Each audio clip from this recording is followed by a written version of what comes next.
Welcome to Rough Draft, the podcast about young journalists, brought to you by young journalists. I'm Jamie McCarn, and today I'll be talking about getting a start in the industry with Brendan Fernando Kelly Palenque and Gabija Gatavechketa.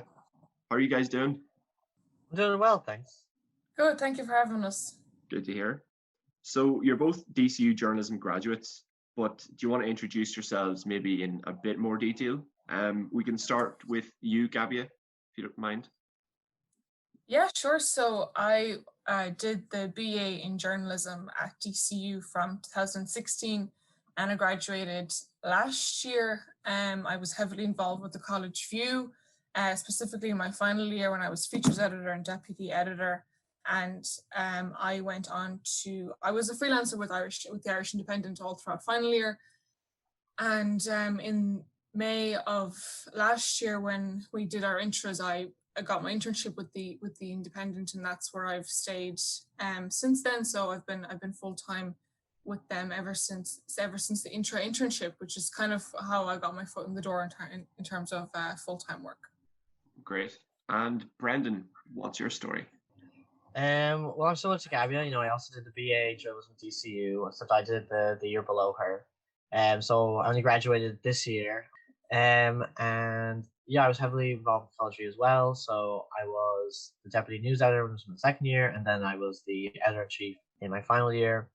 And throughout my final year, I mainly worked with GCN, which is like a small publication here in Dublin. And during we had elections in 2020, and that's when I first did anything for the Indo.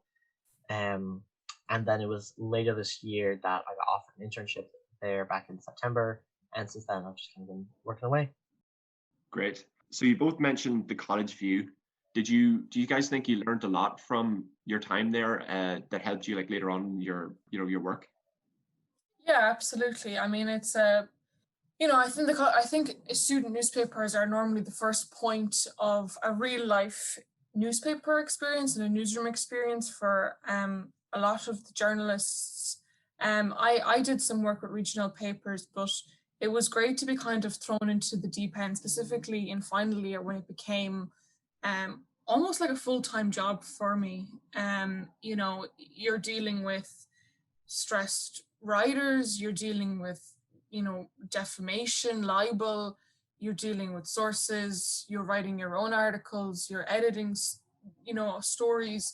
So you're both a journalist and an editor, and it's all a lot of responsibility, and you are in the deep end. But it really, I suppose, taught me a lot about the inner workings of the newsroom, relationships, the relationships that you have with, journalists, your fellow editors, and just really, I suppose, what it takes to actually make a newspaper, because I don't think a lot of journalists sometimes really realize, from the printing and the, all the inner workings, unless you work for a smaller newspaper like a regional or a student publication perhaps. But, a reporter, like for example, with my job now, I definitely don't proofread pages or know too much about the inner workings of, sending off the paper very late to the printers, how that works. But it's good to have that additional insight, I would say, and to really learn about what really goes on and what it actually takes to produce a newspaper. Yeah, brilliant. I'd say so. And Brendan, your time as editor-in-chief, that must have been a bit of a handful. Like, how did you find that? Yeah, I mean, I would agree with a lot what Gabija said there as well, that there's just, I think it's a great learning experience more than anything, because if you do make mistakes, like obviously it's on such a smaller scale to a certain extent, that there is that room to kind of improve. And okay, you made a mistake, but at the end of the day, there's not that many eyes watching you. So you can still kind of, recover from it quite easily. I definitely think from a legal aspect, like that's one of the most difficult aspects, I guess, is because obviously you're not a lawyer, you don't have legal training as to know what won't and will get you sued. So you do have to kind of always err on the side of caution, which I think is a good thing in general for journalism. Of like, it forces you to really, really be sure that whatever you are writing, you can 100% stand against and be like, okay, I know I have proof. That like if someone is going to question me, like, where did you find this out? Well, here's how I know this. So I think in that aspect, it's like a really, really important moment for your journalism career. And I think in terms of building up sources and just learning how to talk to people and communicate with people. 'Cause I think like I would never have ever pretty much used a phone to like actually phone people before college, because then you're just kind of forced to realize, okay, like some people it's not convenient to meet them with my schedule. I need to phone them, and I think a lot of people in our generation, they have this kind of like phone call anxiety for some reason. It just kind of forces you to get over it and get out of your comfort zone. Yeah, that's a really interesting point, actually. Sorry to cut you off, Jamie. That's really interesting on making the phone call, especially for our generation, because of course we're so used to texting. And I know even when we started kind of, doing little stories in first year, we'd send emails to people that would want comment from. But of course, picking up the phone is by far the easiest way to get a hold of them. I remember when I first started writing with the College View in first year, I was covering a story before I had even gone to any of my lectures. And it was about Shite Night being changed to Devotion. And I went into Newbar to talk to the manager, and I was absolutely petrified. Just didn't even know that I should maybe use my phone to record it. I was just standing there like a little stereotypical sort of reporter's notebook. And I'm like, yeah, oh my God, thank you so much. That's for, oh, really? Wow, thank you. Oh my God. But yeah, looking back on it, that's definitely probably one of the best ways to, sort of get your act together, learn what you need to do by doing it. I mean, it's always good to go off and try and, like what you would have done there. I don't know if you arranged to meet the person at New Bar, but if you just kind of rocked up unannounced, that's kind of called doorstepping somebody, right? And there's all kinds of obviously doorsteps. You can doorstep John Delaney at his house if you want. It doesn't mean that you'll get very far, but I think sometimes student journalists are a bit cautious and they are a bit scared to pick up the phone and to actually talk. And maybe that is because we are digital natives. Maybe that's not necessarily their fault. But it's interesting, how that's changed now. And kind of on the flip side, though, sorry to interrupt you again, but like on the flip side, when you're talking to sometimes, or you want to interview a lot of people our age, I find that like they're almost like incredibly cautious. They're very reluctant a lot of the times, and they almost don't want to have a phone call. Like they almost prefer to just text you everything they want to say, which obviously once you get into the routine of calling people, you just realize how much better it is and how like more openly and honest people generally speak anyway, if you're obviously face to face or over the phone. So it is. I don't know. It's kind of a hurdle. It's weird to try and coax people out of that. Did you guys notice that your time with the College View, did that help with your CVs much when you were going around looking for jobs initially? I can't speak for Gabija, but obviously I was in a more difficult position in terms of having to look for a job while a pandemic was also ensuing, which kind of added this extra challenge. And I definitely think having the College View on my CV, from the few interviews I did have in the intern, it did seem like it was definitely always like the focal point of interest in terms of it always like asked me, what exactly my involvement was, what kind of things I would have learned from them, what were the most important stories I did. And I think that's because more than anything, obviously if you have an interview for these places, like they know you're a novice, they know that you don't have a ton of experience, but they want to know what type of experience you do have. And if you do have like any kind of backing knowledge anyway, it is kind of a risk to take people on, particularly during a pandemic. So I guess they want to make sure that you're at least semi-competent. And I think if you have at least some type of training working in some kind of student publication, it shows that, okay, at least I have like a general idea of how this works.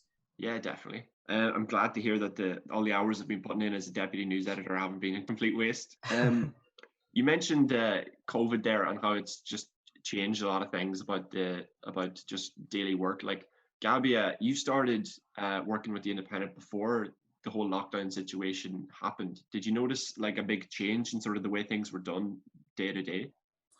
Yeah. So I suppose lockdown fell at the same time as we established what we now call the Fast Desk, which is basically a breaking news desk. So, I mean, the Irish Independent over the past 10 years, I suppose, just like any other publication, has been going through a lot of changes, and then it's been changing over from being print focused to more of a digital first strategy. And last year, the company was bought by Belgian media company Media House, and their digital strategy. I mean, Peter van der Meers, who's our publisher, has been very vocal in saying that we didn't have a digital strategy. When he came in last summer 2019. So the Fast Desk is something that they have over in Holland, which is where he used to be the editor-in-chief of a paper called NRC. And that was something that they really wanted to bring over here. It just kind of was a big coincidence that my job changed as the lockdown set in. So I suppose literally obviously the newsroom left the office, which is a really, really big change as it is. But I was pushed from my usual report, like my typical day as a reporter before the pandemic would have been, and before the fast test would have been, I'm going to press conferences, I'm going to, doorstep politicians. If there's annual reports being launched, that's where I'm going. If there's a protest, that's, everyday sort of markings is what we call them.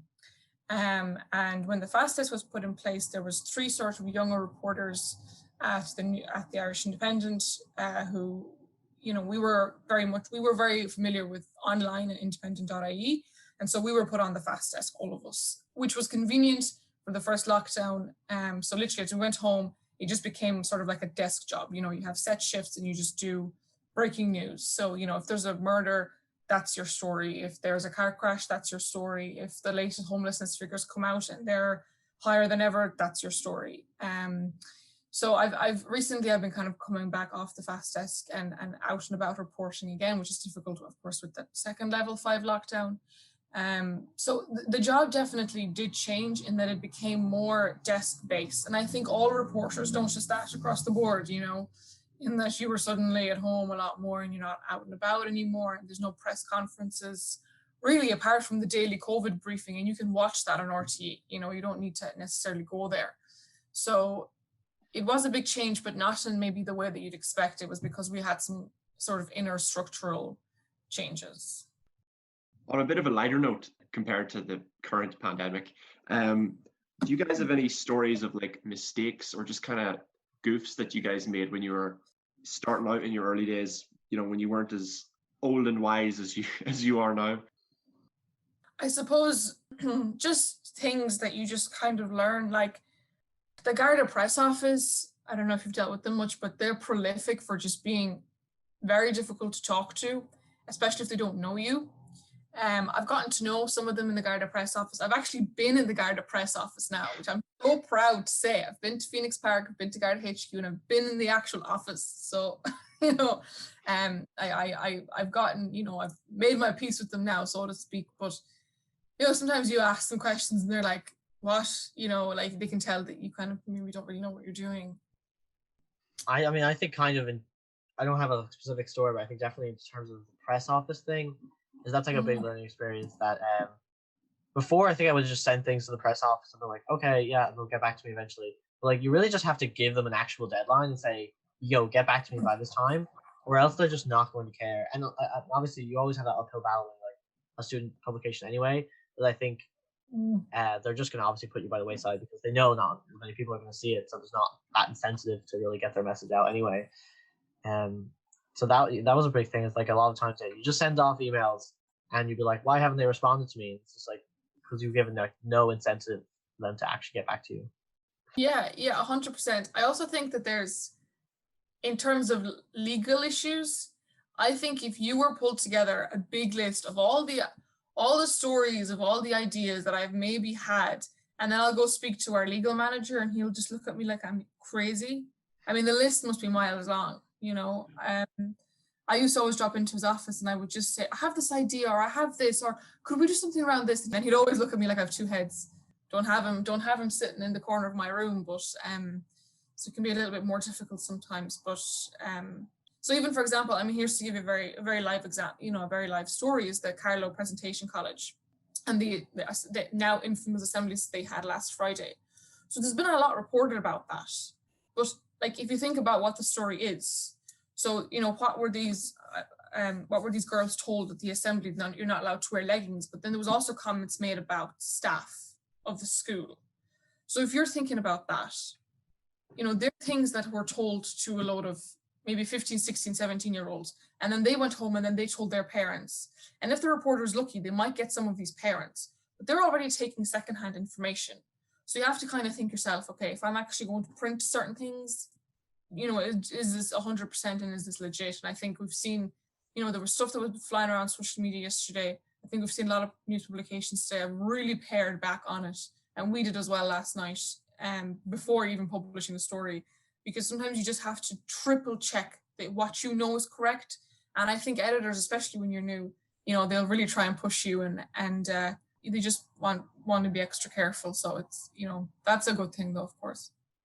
And I actually kind of have a slightly small story as well. But one thing that I think a lot of journalists kind of make mistakes with is numbers. And I had like a slight problem. I won't get into the exact story, but basically I had said that something had doubled. Come on, tell us. I want a bit of entertainment story. I think I said the price of some student accommodation thing had doubled when really it had gone up by 50%, which is not actually the same thing. And I remember when I received exact same issue last year. Yeah, same story last year.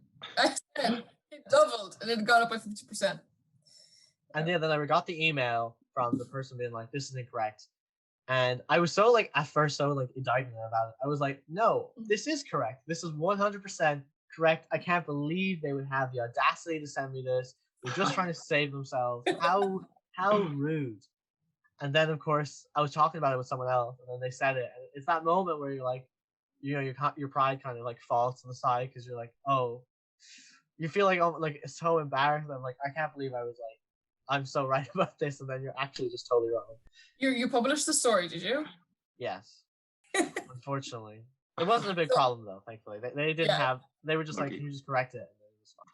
I had the exact same, like I said, gaff, but it was before we even went to print, and my editor caught it, and he was like, "So it's gone up by 50," and I remember I was just like, "Yeah, I don't know." Maybe they should teach maths at DCU as well. That would help us. It's such a typical journalist thing. I work with words, not numbers. Don't try to get me to get it right. So what would you guys say is the story you're most proud of that you guys have worked on, either with The Independent or as a student? Well, at least with The Independent, obviously I've only been there a short while, but I've done a few stories now, which have basically the extent of it is I just kind of ring up a bunch of businesses and ask them about whatever kind of usually something like how they're being affected by COVID to some extent, one way or another. And I really do like writing those stories. These are just actual human beings I'm talking to. They don't have an ulterior motive. They're not trying to put out a press statement or something. They're just telling me honestly how they're trying to get on, how they're trying to cope, actually making money with the pandemic. And I guess it kind of feels nice to actually be able to put what they're saying out there. And also, is that added thing of it feels like more work as well, because especially since so many places are closed now, it's if I was doing a story about hairdressers yesterday, it's you might have to call 15 hairdressers before you get even one to actually pick up the phone, and then you have to hope that one also wants to talk to you. So when you do finally get someone, you feel like there's more reward for output rather than oh, okay, I'm doing some story about some company and here's their press release, and you're just kind of writing that up basically. And with the College View, I would say one of the stories I'm more proud of would be a feature I did with actually helped by Gabija, which was on the LGBT Brazilian population in Ireland. Just because, I had heard, I went to some trans pride in July of 2018, and someone had said some stats about how 30% of Brazilians in Ireland were LGBT, and I thought that was ridiculously high. How have I not heard more things about this? And I don't know, it was just kind of interesting to try and see if there was any kind of reasoning for the phenomenon. Ultimately, I don't think it actually did come for any real conclusion as to why it's like this. It just kind of seems to be a mix of reasons between our visa processes and just kind of how we're generally a more progressive country now, I guess. But yeah, it felt like something that hadn't really been reported on that much, so I felt a bit original, and it still had that human element, which I really, really like to do in stories. So I guess they would say those types of things. I remember that story. It was a very good story. Yeah, I think for me, I think Jamie, even when you contacted me, I think you really laid down the law in the stuff that you've read. So in college, it was 100% a series that I did on student sex workers called Risky Business. Looking back on it now, there would have been things that I would have done differently, but I was very happy with being able to even, pull it out of the bag, to have a 3-part series on one issue. I think I went into a good bit of depth. I interviewed some very interesting people, including a trans sex worker. And I think in terms of the Irish Independent, I have looked at student accommodation a lot. Last summer I had a series of stories that were front page news about how every single university hiked rents for the coming academic year. Took a lot of time for me to do. It was a survey that I conducted. I was still relatively new at the company as well. And I was actually I did a follow-up on that even a couple of months ago as we started the academic year. But another story that I was very happy to do, or not very happy to do, but it was a story that will stay with me for a very long time because it shook me a lot to my core, and that was the shooting of Garda Detective Colm Horkin in Castlereagh in County Roscommon in June. Because it's where I'm from. I was home at the time for the lockdown, and I managed to get on the scene within maybe 2 hours. It was a unbelievable story for a couple of days, and I covered the funeral and the local reaction, and that's a huge story that's now cemented in my hometown forever, and I'll always remember that. It's one of those things that will always stay with me, I think. Wow, that's incredible. That must have been the momentous moment where you're just like, wow, I'm actually doing some real important stuff. It's kind of interesting that we all more or less spoke about like features there, which is because I don't know, I feel like because when you're so used to writing news, and there's like a little bit of a learning curve when it comes to sort of writing a feature, and then you have to kind of put your own sort of creative flair to it. You just feel a bit more accomplished when you write a feature that you're just happy with. Like I would even say for myself, like one of the stories I'm most proud of is the former ex-chairperson of the Young Greens. She came forward to talk about sexual harassment within the party, and I was lucky enough to be able to interview her recently. I love when you just talk to someone that's just very well spoken, and you hear them speak, and you're like, oh, this is brilliant. I just already know this is going to be a very good read. I got someone so interesting to write my first feature about, and it's coming out in the College View today actually. So I'm gonna shout that out real quick. Yeah, well done on getting her, because I tried to get her as well. Did it work out? No, I think I sent her a DM. Maybe there's a better way to contact her, but I sent her a DM and then she went private. So I'm looking forward to the story. Thank you. Yeah. I think it's kind of why those features stick with you anyways, because obviously, it's usually people telling you something that's more personal to them anyway, that obviously they're not just, it takes a little bit of courage, I guess, for them to say it. So you feel, I guess, privileged, I suppose. I don't know if that's the right word, in terms of like that they would be willing to talk to you about something like that. So it does kind of stick with you. Yeah, definitely. I feel like it's just, you get people opening up more to you when you're doing that kind of thing, and it just, feels good. Yeah, that's a real scoop. Well done. Yeah. That's why I recorded this podcast, just to get all the praise from you guys. So speaking of which, do you have any advice for young journalism students like me, how we could maybe go about succeeding, getting our name out there despite all this sort of havoc that COVID is causing on like degrees and placements and that type of thing? Well, I'll go first just because I feel like Gabija will probably have better advice than I do. But I just don't think I'm that qualified to really give out advice. But I would suppose, and particularly in terms of like just the pandemic, it's just like, just apply for like literally anything. It doesn't matter if it says like 5 years, like whatever. Like you don't know what they'll say to you at the end of the day. And sure, you might get an interview and you might know in your heart that you're not going to get the job. But even having that experience of knowing what they're actually looking for in the interview and what type of questions you'll be asked, and it'll make you less nervous the next time you have one. And also, they'll see your face, they'll recognize your name. If you have a distinctive name like myself and Gabby do, then they'll definitely remember it next time they see it.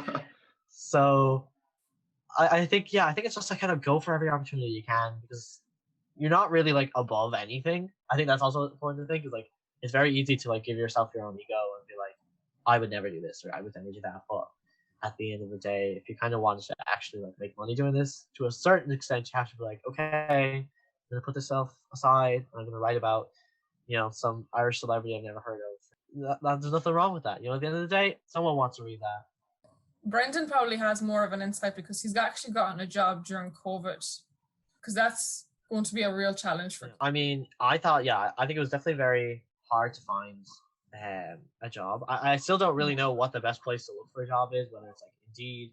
I think, at the time I literally had like pretty much every like news organization's like career tab on their own website as a bookmark. And like every day I would just pretty much open it up and see if there's anything that I could actually realistically get.